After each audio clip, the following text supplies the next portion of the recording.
Hi, today we're looking at three properties when adding and multiplying real numbers. We're looking at the commutative property, the associative property, and the distributive property. Why do we care about this? Because these three properties are what fundamentally allow us to manipulate and solve algebraic expressions.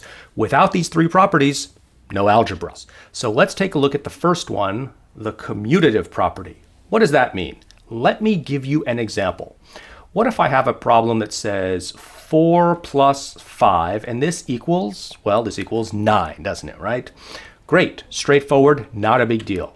What would happen if I reversed the order of these two numbers and I had instead 5 plus 4? Well, I would get the same answer, wouldn't I? That's also 9.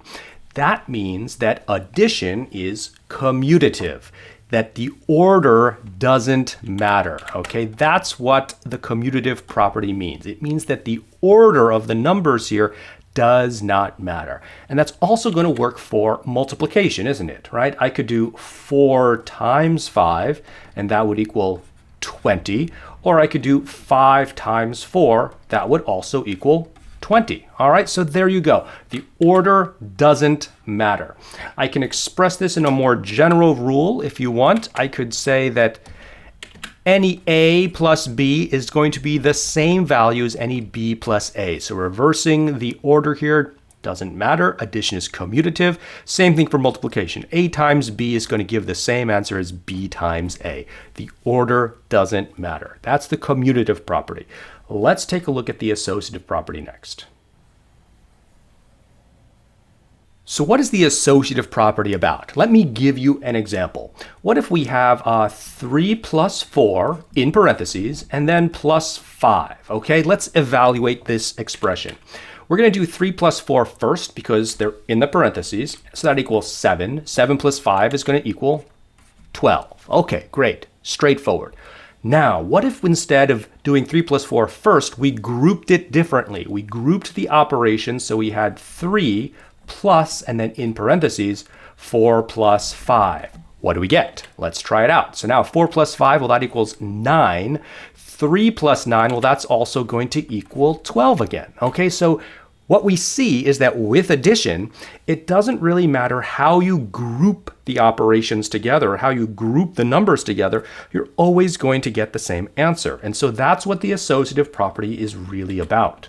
It means that the grouping of these operations doesn't matter. How you group them together is irrelevant. You'll always get the same answer.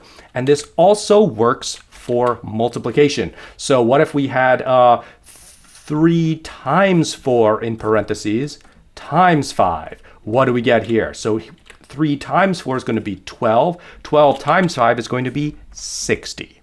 And then we could try grouping it a different way. We could try 3 times and then group together 4 times 5, couldn't we? So now 4 times 5 is going to be 20. 3 times 20 is going to be 60. There you go. Okay, so the grouping doesn't matter. This shows that addition and multiplication are both associative. So the general rule here could essentially be written something like this, where the parentheses can be moved around and you can group the expressions differently, but you're always going to get the same result. Okay, so addition and multiplication of real numbers are associative. Let's look at the final property. That's going to be the distributive property. Okay, so now we're up to the distributive property. What does this mean? Well, again, let's start with an example. What if I have 3 multiplied by 4 plus 5? Okay, so here's my new expression. I want to know, what does this equal? So let's do what's in the parentheses first. So 4 plus 5, well, that's going to equal 9. And 3 times 9, well, that's going to equal 27. Perfect, okay? So that's one way we could evaluate this. But what the distributive property is telling us is that we can actually take this number 3 here, this 3, and we can distribute or spread it into the parentheses. That's what the distributive property is saying. We can spread that multiplication into the parentheses. And if you do that, look at what you're going to get. 3 times 4 plus 3 times 5. That's essentially what you're going to get here. And so 3 times 4, well, that's going to be 12. 3 times 5 is going to be 15. And if we add those together, what do we get? We get 27. You get the same answer again. So the distributive property is basically a property where you can multiply a number into a parentheses with addition inside of it, and you're going to get the same answer whether you do it that way or if you add the two numbers together first and then do the multiplication, you get the same answer. Okay, so that's the distributive property. Now there's another property that's sort of related to this. We can call it factoring, and factoring is basically anti-distributing or like reverse distributing. Let me give you an example here. What if we had an expression that was, say, 3x plus 18, okay? The idea is that I can write this down as 3x plus 3 times 9. Oh, sorry, 3 times 6. Okay, 3 times 6 is equal to 18. And then from here, notice what we can do. We can recognize there is a common factor of 3 here.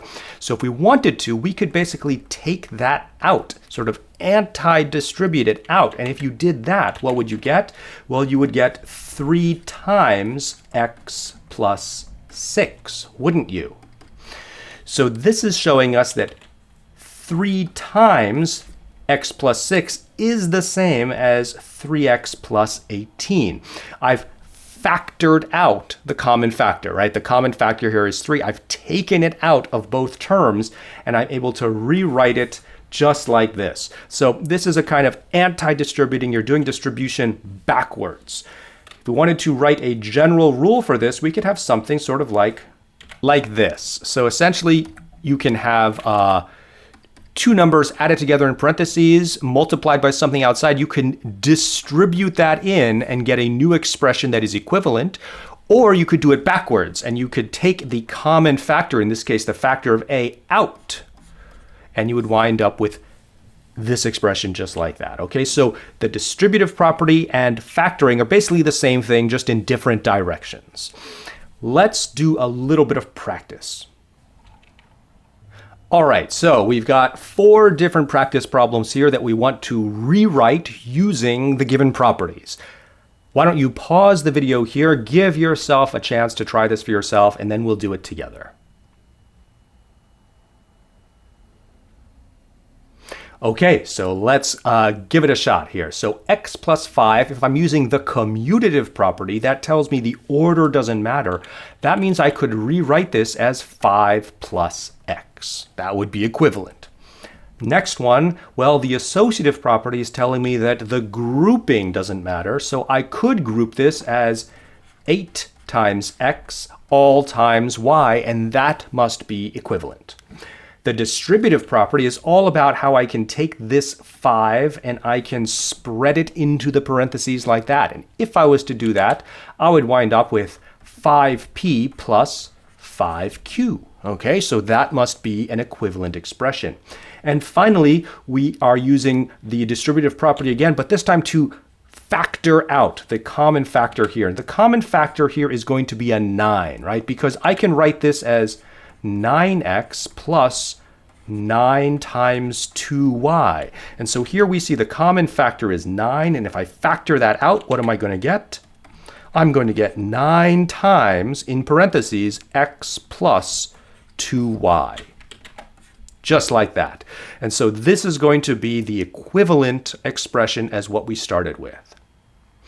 Okay, so hopefully this gave you a good overview of what the commutative, the associative, and the distributive properties mean for real numbers, at least as far as addition and multiplication go.